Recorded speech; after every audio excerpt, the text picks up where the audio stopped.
Hello guys, എല്ലാവർക്കും എൻ്റെ ഒരു പുതിയ വീഡിയോയിലേക്ക് സ്വാഗതം. ഇന്ന് ഞാൻ റിവ്യൂ ചെയ്യാൻ പോകുന്നത് Apache RTR 200 4V BS6 edition ആണ്. അതിനു മുമ്പ് എല്ലാവരും എന്നോടൊന്ന് ക്ഷമിക്കണം. ചില പ്രശ്നങ്ങളാൽ എനിക്ക് എൻ്റെ വീഡിയോ ഫുട്ടേജും ഓഡിയോയൊക്കെ നഷ്ടമായി. അതുകൊണ്ടാണ് ഞാൻ ഇന്ന് വോയിസ് ഓവർ ചെയ്യുന്നത്. എല്ലാവരും എന്നോട് ക്ഷമിക്കുമെന്ന് ഞാൻ വിചാരിക്കുന്നു. അപ്പോൾ നമുക്ക് വീഡിയോയിലോട്ട് കിടക്കാം. ഞാനിപ്പോൾ കുറച്ചുകൂടെ വണ്ടി ഓടിച്ചു. ശരിക്കും ഈ വണ്ടി എന്നെ ഇമ്പ്രസ് ആക്കിയിട്ടുണ്ട്. ഞെട്ടിച്ച് കളഞ്ഞെന്ന് വേണേൽ പറയാം. ഞാൻ 2012 മുതൽ ഏകദേശം അപ്പാച്ചെ സീരീസ് ഓടിക്കുന്ന ഒരാളാണ്. എനിക്ക് ഇറങ്ങിയ ഒരുമാതിരിപ്പെട്ട എല്ലാ അപ്പാച്ചെ സീരീസും ഞാൻ നല്ലപോലെ ഓടിച്ചിട്ടുമുണ്ട്. എനിക്ക് അതിനകത്തൊക്കെ നല്ല എക്സ്പീരിയൻസും ഉണ്ട്. ഈ വണ്ടി അവർ എല്ലാ ഭാഗത്തും ഇതുവരായിട്ടുണ്ടായിരുന്ന അപ്പാച്ചയ്ക്ക് എന്തൊക്കെ പ്രശ്നങ്ങളുണ്ടായിരുന്നു അതെല്ലാം അവർ നല്ല രീതിയിൽ ഇമ്പ്രൂവ് ചെയ്തിട്ടുണ്ട്. എല്ലാ ഭാഗവും, പ്രത്യേകിച്ച് എഞ്ചിനൊക്കെ നല്ല രീതിയിൽ TVS ഇമ്പ്രൂവ് ആക്കിയിട്ടുണ്ട്. എങ്ങും ഒരു മോശം അഭിപ്രായം പറയാൻ ഇല്ല. എല്ലാ കാര്യവും ഈ വണ്ടിയുടെ ഇപ്പം സെഗ്മെന്റിൽ തന്നെ ഒരു ബെസ്റ്റ് ആണെന്ന് വേണേൽ പറയാം. പവർ മാത്രമാണ് ഈ സെഗ്മെന്റ് വെച്ച് നോക്കുമ്പോൾ ഇതിനൊരു കുറവെന്ന് പറയാൻ പറ്റുന്നത്. ബാക്കി ഫിറ്റ് ആൻഡ് ഫിനിഷും റൈഡിംഗ് ഫീലും ഒക്കെ വേറെ ലെവലാണ്. ഒരു രക്ഷയില്ല. എഞ്ചിന്റെ പവർ താങ്ങാൻ പറ്റുന്ന ഒരു ചൈസി സിസ്റ്റം അല്ലായിരുന്നു പണ്ടത്തെ അപ്പാച്ചയ്ക്കൊക്കെ നൽകിയിരിക്കുന്നത്. അതുകൊണ്ട് തന്നെ അതിന്റെ ബോഡിയും അതിന്റെ എല്ലാ ഭാഗത്തു നിന്നും അത്യാവശ്യം നല്ല വൈബ്രേഷൻ ഉണ്ടായിരുന്നു നമ്മൾ നല്ലപോലെ ആക്സിലേറ്റർ കൊടുക്കുമ്പോഴത്തേനും. പക്ഷേ ഈ വണ്ടി ഞാൻ ഇത്ര നേരം ഓടിച്ച് വെച്ച് എനിക്ക് ഇതിനകത്ത് നിന്ന് എങ്ങും വൈബ്രേഷൻ ഫീൽ ചെയ്യുന്നില്ല. എങ്ങൊന്നും വൈബ്രേഷൻ ഫീൽ ചെയ്യുന്നില്ല. പക്ഷേ എനിക്ക് ഈ കിട്ടിയേക്കുന്ന വണ്ടി എന്ന് പറഞ്ഞാൽ PDI എടുക്കാത്തൊരു വണ്ടിയായിരുന്നു. അതുകൊണ്ട് തന്നെ ഇതിന്റെ ടോപ്പ് സ്പീഡ്, മീറ്ററിലെ ഇൻഫർമേഷൻസ് അങ്ങനത്തെ ഒന്നും എനിക്ക് കിട്ടിയിരുന്നില്ല. പക്ഷേ എന്നാലും ഞാനൊരു ഊഹം വെച്ചൊരു 80-90 ഒക്കെ ഞാൻ കയറി നോക്കി. എന്നിട്ടും ആ ഒരു സ്പീഡിൽ പോലും എനിക്ക് എങ്ങൊന്നും ഒരു പൊട്ടിക്ക് പോലും വൈബ്രേഷൻ ഫീൽ ചെയ്തില്ല എന്ന് വേണേൽ പറയാം. അതുപോലെ TVS ഇതിൽ ഇമ്പ്രൂവ് ആക്കിയിട്ടുണ്ട് ഇതിൻ്റെ കാര്യങ്ങളെല്ലാം. ബാക്കി കാര്യങ്ങളൊക്കെ ഞാനിത് ഓടിച്ചുകൊണ്ട് പറയാം. അതിനു മുമ്പ് നമുക്ക് ഇതിൻ്റെ ലുക്സ് എങ്ങനെയാണെന്ന് നോക്കാം. ഒരുപാടധികം ഫേസ് ലിഫ്റ്റ് വന്നിട്ടുള്ളൊരു ഹെഡാണ് അപ്പാച്ചയുടെ. ഓരോ തവണ ലോഞ്ച് ചെയ്യുമ്പോഴും അപ്പാച്ചയ്ക്ക് പുതിയ ഹെഡ്ലൈറ്റ് ഡിസൈനാണ് TVS നൽകിയിട്ടുള്ളത്. BS4നെ അപേക്ഷിച്ച് നോക്കുമ്പോഴത്തേനും BS6ന് ഹെഡ്ലൈറ്റ് മാത്രമാണ് മെയിൻ ഒരു വ്യത്യാസമുള്ളത്. ലുക്ക് വൈസ് നോക്കുമ്പോഴത്തേനും ഫോട്ടോയ്ക്കകത്തും വീഡിയോയ്ക്കകത്തും കണ്ടപ്പോൾ ഞാൻ ഓർത്തു അത്രത്തോളം ഇമ്പ്രസീവ് അല്ലാത്തൊരു ഹെഡ്ലൈറ്റ് ഡിസൈൻ ആയിരിക്കും. പക്ഷെ നേരിട്ട് കണ്ടപ്പോഴത്തേനും അങ്ങനെയല്ല. ഹെഡ്ലൈറ്റ് അത്യാവശ്യം കൊള്ളാവുന്നൊരു ഡിസൈനാണ്. ഫുൾ LED സിസ്റ്റമാണ് ഹെഡ്ലൈറ്റ് വന്നിരിക്കുന്നത്. സെഗ്മെന്റിലെ തന്നെ നല്ലൊരു ഹെഡ്ലൈറ്റ് വിസിബിലിറ്റി ഉള്ള ഒരു ബൈക്കാണിത്. 2 DRLും മുകളിൽ ഹൈ ബീമും താഴെ ലോ ബീമും ആണ് വന്നിരിക്കുന്നത്. ഏത് സൈഡിൽ നോക്കിയാലും കാണാൻ അത്ര മോശമല്ലാത്തൊരു ഹെഡ്ലൈറ്റ് ഡിസൈനാണ് BS6ന് വന്നിട്ടുള്ളത്. എന്നാൽ ഇതെല്ലാം ഓരോരുത്തരുടെ പേഴ്സണൽ ഒപ്പീനിയൻ ആണ്. ചിലർക്ക് ഇഷ്ടപ്പെടാം, ചിലർക്ക് ഇഷ്ടപ്പെടത്തില്ല. എന്നെ സംബന്ധിച്ചൊരു ഓക്കെ ഡിസൈനാണ്. അത്രയ്ക്ക് മോശമൊന്നുമില്ല. നേരിട്ട് കാണാൻ നല്ല ഭംഗിയൊക്കെ ഉണ്ട്. ഇനി സസ്പെൻഷൻ്റെ ഭാഗം നോക്കുവാണെങ്കിൽ 37mm ടെലിസ്കോപ്പിക് സസ്പെൻഷൻ വിത്ത് പ്രീലോഡ് അഡ്ജസ്റ്റ്മെന്റ് ആണ് ഫ്രണ്ടിൽ വന്നിരിക്കുന്നത്. ഈ കാണുന്ന സ്ക്രൂ ആണ് നമുക്ക് പ്രീലോഡ് അഡ്ജസ്റ്റ് ചെയ്യാൻ പറ്റുന്നത്. ഇതിൽ ഈ സ്ക്രൂ തിരിച്ച് നമ്മുടെ സസ്പെൻഷൻ സോഫ്റ്റ് ആക്കാം, ഹാർഡ് ആക്കാം. നമ്മുടെ ആവശ്യം അനുസരിച്ച് ഇപ്പോൾ ട്രാക്കിലാണ് ഓടിക്കുന്നതെങ്കിൽ ഹാർഡ് ആക്കാം, സിറ്റിയും ഹൈവേ ഒക്കെ അപ്പോൾ ഉദ്ദേശിക്കുന്നതെങ്കിൽ നമുക്കത് സോഫ്റ്റ് ആക്കാം. ഇതൊരു നല്ല ഫീച്ചറാണ്. ഈ സെഗ്മെന്റ് വേറെ വണ്ടിക്കും കണ്ടിട്ടില്ലാത്തൊരു ഫീച്ചറാണ് TVS അപ്പാച്ചെ നൽകിയിട്ടുള്ളത്. ഇനി മീറ്റർ കൺസോളിന്റെ ഭാഗം നോക്കുവാണെങ്കിൽ അതിനകത്ത് ഒരുപാട് ഇൻഫർമേഷൻസ് ഉണ്ട്. ഗിയർ അപ്പ് എന്ന് പറഞ്ഞൊരു ഫ്ലാഗ് ഓഫ് ഒരു ആനിമേഷൻ ഒക്കെ താക്കോലോണാക്കുമ്പോൾ കാണാൻ പറ്റുന്നുണ്ട്. പിന്നെ ഇതിന് 3 മോഡുണ്ട്: റെയിന്, അർബന്, സ്പോർട്ട്. ഈ 3 മോഡിലും വണ്ടിക്ക് 3 രീതിയിലുള്ള പവർ ആയിരിക്കും. അത് ഞാൻ വിശദമായിട്ട് പറഞ്ഞുതരാം. ഇതിനകത്ത് വളരെയധികം ഇൻഫർമേഷൻസ് ഉണ്ട്. Average speed, lap timer mode, high speed, previous high speed കാണിക്കും, 0 to 60 കാണിക്കും. പിന്നെ ഇവിടെ ഒരു ഐ ബട്ടൺ ഉണ്ട്. ആ ഐ ബട്ടൺ ഉപയോഗിച്ച് നമുക്കിതൊക്കെ കൺട്രോൾ ചെയ്യാം. സ്മാർട്ട് എക്സ് കണക്റ്റും അങ്ങനെ ഒരുപാട് ഇൻഫർമേഷൻസ് ഈ ഡിസ്പ്ലേക്കകത്തുണ്ട്.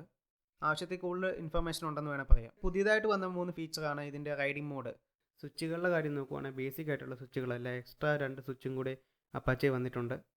Engine kill, on off, riding mode select ചെയ്യാനുള്ളൊരു സ്വിച്ച്, സെൽഫിൻ്റെ ഒരു സ്വിച്ച്, ഡിമും ബ്രൈറ്റും, പാസ്.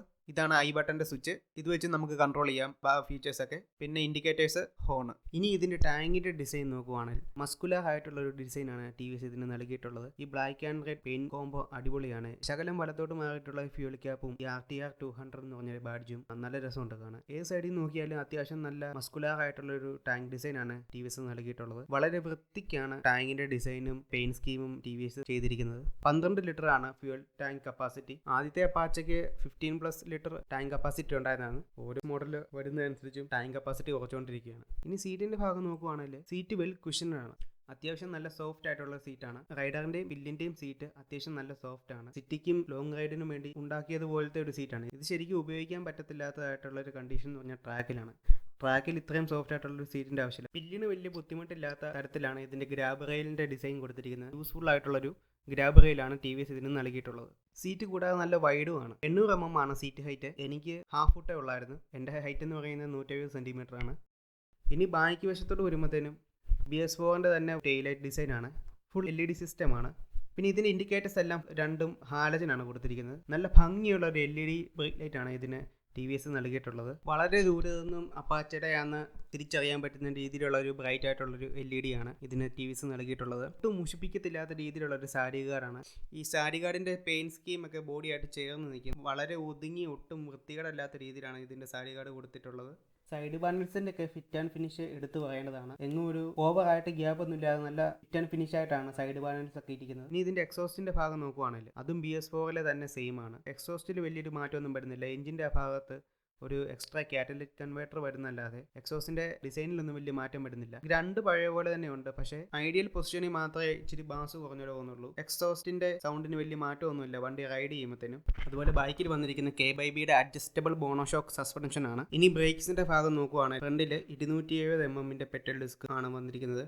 അത്യാവശ്യം നല്ല സ്റ്റോപ്പിംഗ് പവറും നല്ല ഫീഡ്ബാക്കും ഉണ്ട് ഈ ബ്രേക്കിന്. ഇനി ബാക്ക് ബ്രേക്കിന്റെ കാര്യം നോക്കുവാണെങ്കിൽ 240 mm പെട്രോൾ ഡിസ്ക് ആണ്. ബാക്ക് ബ്രേക്കിൽ നിന്നും മോശമല്ലാത്ത ഫീഡ്ബാക്ക് കിട്ടുന്നുണ്ട്. ഡ്യുവൽ ചാനൽ ABS വിത്ത് RLP കൺട്രോൾ ആണ് അപ്പാച്ചയിൽ വന്നിട്ടുള്ളത്. അതുപോലെ തന്നെ ടയറിന്റെ കാര്യം നോക്കുവാണെങ്കിൽ ഫ്രണ്ടിൽ 90-90-17 ട്യൂബ്ലെസ് ടയർ ആണ് ഉപയോഗിച്ചിട്ടുള്ളത്. ബാക്കിൽ നോക്കുവാണെങ്കിൽ 130-70-17 റേഡിയലാണ്.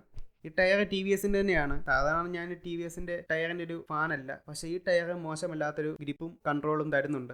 ഇനി എഞ്ചിന്റെ കാര്യം പറയുവാണെങ്കിൽ 3 മോഡിലും 3 രീതിയിലാണ് ഇതിന്റെ പവർ ഡെലിവർ ആവുന്നത്. സ്പോർട്ട് മോഡിൽ 20.82 PS at 9000 RPM, urban and rain മോഡിൽ 17.32 PS അറ്റ് 7800 RPM ആയിരിക്കും. അതുപോലെ തന്നെ ടോർക്ക് എന്ന് പറയുന്നത് സ്പോർട്ട് മോഡിൽ 17.25 Nm at 7250 RPM, അർബനിലും റെയിനിലും 16.51 Nm at 5750 RPM. ശരിക്കും പറഞ്ഞാൽ ഈ 3 മോഡിലും ഇനിഷ്യൽ ആയിട്ടുള്ള പിക്കപ്പും ആക്സലറേഷനും ഒന്നും വലിയ വ്യത്യാസമില്ല. പക്ഷേ ടോപ്പ് എൻഡ് എടുക്കുമ്പോഴത്തേനുമാണ് വണ്ടിയുടെ ഒരു വ്യത്യാസം വരുന്നത്. അതായത് അർബനിലും റെയിനിലും ഒരു പ്രാക്ടിക്കൽ സ്പീഡ് എന്ന് പറയുന്നത് ഒരു 110 ആണ്. അതുപോലെ തന്നെ സ്പോർട്ട് മോഡിലാണെങ്കിൽ ഒരു 127 വരെ പ്രാക്ടിക്കൽ സ്പീഡ് കയറുന്നുണ്ട്. സർവീസ് ഒക്കെ കഴിഞ്ഞ് വണ്ടി കുറച്ച് ഓടി കഴിയുമ്പോഴത്തേനും എങ്ങനെയാണെങ്കിലും ടോപ്പ് സ്പീഡ് 140+ കയറും. അതിനൊരു സംശയമില്ല. ഇനി നമുക്ക് ഇത്ര നേരം പറഞ്ഞത് നമ്മൾ തിയററ്റിക്കൽ ആയിട്ടുള്ള കാര്യങ്ങളാണ്. ഇനി നമുക്ക് പ്രാക്ടിക്കൽ ആയിട്ടുള്ള കാര്യത്തിലേക്ക് കിടക്കാം. ഈ വണ്ടി ആദ്യം തന്നെ ഓടിച്ചപ്പം ഞാൻ ഞെട്ടിപ്പോയ കാര്യം എന്ന് പറഞ്ഞാൽ ഇതിൻ്റെ റിഫൈൻമെൻ്റ് ആണ്. ഒരു ഇന്ത്യൻ മാനുഫാക്ചറുടെ ഭാഗത്ത് നിന്ന് ഇത്രയധികം ഒരു റിഫൈൻമെൻറ്റ് വരിക എന്ന് പറഞ്ഞാൽ ശരിക്കും നമുക്ക് അഭിമാനിക്കാവുന്നൊരു കാര്യമാണ്. വണ്ടി ശരിക്കും റിഫൈൻഡ് എന്ന് പറഞ്ഞാൽ നല്ല റിഫൈൻഡ് ആണ്. പവറിനെക്കാട്ടും കൂടുതൽ നിങ്ങൾ റിഫൈൻമെൻറ്റിനാണ് മുൻതൂക്കം കൊടുക്കുന്നതെന്ന് വെച്ചാൽ ഈ വണ്ടി ഒന്ന് ടെസ്റ്റ് ചെയ്ത് നോക്കണം. നിങ്ങൾക്ക് മനസ്സിലാവും ഈ വണ്ടിയുടെ എൻജിൻ്റെ ഒരു ക്വാളിറ്റി. ശരിക്കും ഞാനൊരു കരീസ്മ ഫാനാണ്. എൻ്റെ ഫേവററ്റ് ബുക്ക് ലിസ്റ്റിലുള്ള ഒരു 3 വണ്ടികളാണ് CBR 250, മോജോ, കരീസ്മ. ഈ 3 വണ്ടികൾക്ക് ഞാനൊരു പ്രത്യേക സ്ഥാനം എൻ്റെ മനസ്സിൽ കൊടുത്തിട്ടുണ്ട്. കാരണം എന്തെന്ന് വെച്ചാൽ ആവശ്യത്തിനുള്ള പവറും അതിനൊത്ത എൻജിൻ റിഫൈൻമെൻറ്റും ഉള്ള ഒരു 3 വണ്ടികളാണ് ഇത്. ഈ വണ്ടി ഓടിച്ചു കഴിഞ്ഞപ്പം തൊട്ട് ആ ബുക്കിലോട്ട് ഈ വണ്ടിയെയും ഞാൻ ഉൾപ്പെടുത്തിയിട്ടുണ്ട്. അത്രത്തോളം എനിക്ക് ഇതിൻ്റെ എൻജിൻ ഇഷ്ടപ്പെട്ടു. ഒരു രക്ഷയില്ലെന്ന് പറഞ്ഞാൽ ഒരു രക്ഷയില്ല. ഞാൻ പറയുന്നത് നിങ്ങൾക്ക് ആർക്കെങ്കിലും സംശയം ഉണ്ടെങ്കിൽ നിങ്ങൾ ദയവ് ചെയ്ത് ഈ വണ്ടി പോയി ടെസ്റ്റ് ഡ്രൈവ് ചെയ്ത് നോക്കണം. അപ്പം മനസ്സിലാവും ഇതിൻ്റെ റിഫൈൻമെൻറ്റ് എത്രത്തോളം ഉണ്ടെന്ന്. ശരിക്കും ഞാൻ ഈ വണ്ടി ഫ്ലാറ്റ് ആയിപ്പോയി. ഓടിക്കാനൊക്കെ എന്ത് രസമാണെന്നറിയോ, ഇങ്ങനെ ആ ഒരു ഒഴുക്കിൽ ഇങ്ങനെ പൊക്കോണ്ടേയിരിക്കും. ഇനി ഗിയർ ബോക്സിന്റെ കാര്യത്തിലോട്ട് വരുവാണെങ്കിൽ ഗിയർ ബോക്സ് ക്ലങ്കിയാണ്, ഇടുന്നത് അറിയത്തില്ല. പഴം പോലത്തെ ഗിയർ ബോക്സ്. ഗിയർ ലിവറിന്റെ ഷിഫ്റ്റിംഗ് ആംഗിളും കുറവാണ്. ജസ്റ്റ് ഒന്ന് തൊട്ടപ്പം അടുത്ത ഗിയർ, അത് വീഴുന്നതും നമ്മൾ അറിയത്തില്ല. അതാണ് ഞാൻ പറഞ്ഞത്, ഗിയർ ബോക്സ് ക്ലങ്കിയാണ്, ഒട്ടും ക്രിസ്പ് അല്ല. ഞാൻ ഈ വണ്ടി ഓടിച്ച സമയത്ത് സെക്കൻഡ് ഇടാതെ നേരെ തേടായിട്ട്, കാരണം സെക്കൻഡ് ഇട്ടപ്പോൾ എനിക്ക് മനസ്സിലായില്ല വീണോ ഇല്ലയോന്ന്. ഒന്നുകൂടെ തട്ടിയിട്ടപ്പോഴാണ് തേടായെന്ന് എനിക്ക് മനസ്സിലായത്. റൈഡിംഗ് ഫീൽ ഒരു രക്ഷയില്ല കേട്ടോ, അടിപൊളിയാണ്. ശരിക്കും എൻ്റെ ഈ വണ്ടി എടുക്കാനുള്ള ഒരു പ്രൈസ് എൻ്റെ ഉണ്ടായത് ഞാൻ ഉറപ്പായിട്ട് ഈ വണ്ടി ബുക്ക് ചെയ്തേനെ. എനിക്ക് അത്രത്തോളം ഈ വണ്ടി ഇഷ്ടപ്പെട്ടു. പണ്ടത്തെ TVS അല്ല ഇപ്പോഴത്തെ TVS. ശരിക്കും എൻജിൻ റിഫൈൻമെന്റ് എന്ന് പറഞ്ഞാൽ 10-9 കൊടുക്കുക. ഒരെണ്ണം ഞാൻ അറിഞ്ഞുകൊണ്ട് കുറയ്ക്കുന്നതാണ്. പണ്ടത്തെ വണ്ടികളിലൊക്കെ ഒരു പ്രധാനപ്പെട്ട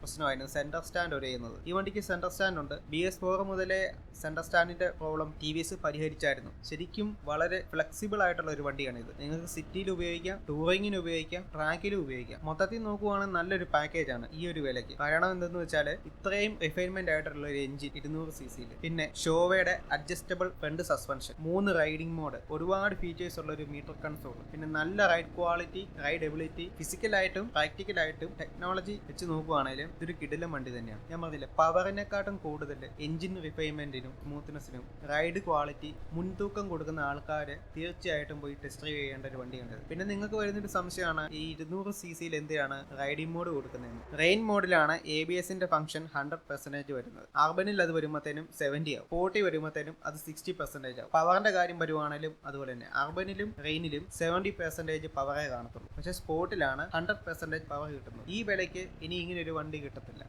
100% ഉറപ്പാണ്.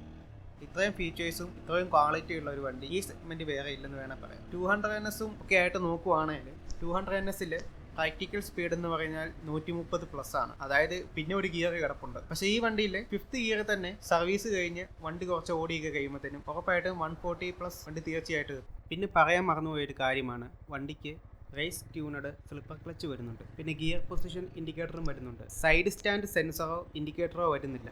വണ്ടിയിൽ എനിക്ക് തോന്നിയ നെഗറ്റീവ് പോയിന്റ് എന്തൊക്കെയാണെന്ന് വെച്ചാൽ, ഫ്രണ്ടിലത്തെ ടയർ 100-110 റേഞ്ച് കൊടുക്കായിരുന്നു. കാരണം ഈ 90 സെക്ഷൻ റേഞ്ചിൽ അധികം സെലക്ഷൻ ഓഫ് ടയേഴ്സ് ഇല്ല. അടുത്ത ലോഞ്ചിന് നമുക്ക് 6th ഗിയറും അപ്പാച്ചയിൽ TVS ഉൾപ്പെടുത്തുമെന്ന് വിചാരിക്കാം. അപ്പം ഇത്രയൊക്കെ ഉള്ളൂ അപ്പാച്ചയുടെ റിവ്യൂ വീഡിയോ. എനിക്ക് ഈ വണ്ടി തന്നത് TVS കോട്ടയം മോട്ടോഴ്സ് എന്ന് പറഞ്ഞ ഷോറൂമാണ്. അവിടുത്തെ രജീഷ് സാറിനും സന്ദീപ് സാറിനും എൻ്റെ വക ഒരു ബിഗ് തംസ് അപ്പ്. ഒരു പുതിയ വീഡിയോയിലൂടെ വീണ്ടും കാണാം. അതുവരെ love your machine, love your self, take care, bye bye.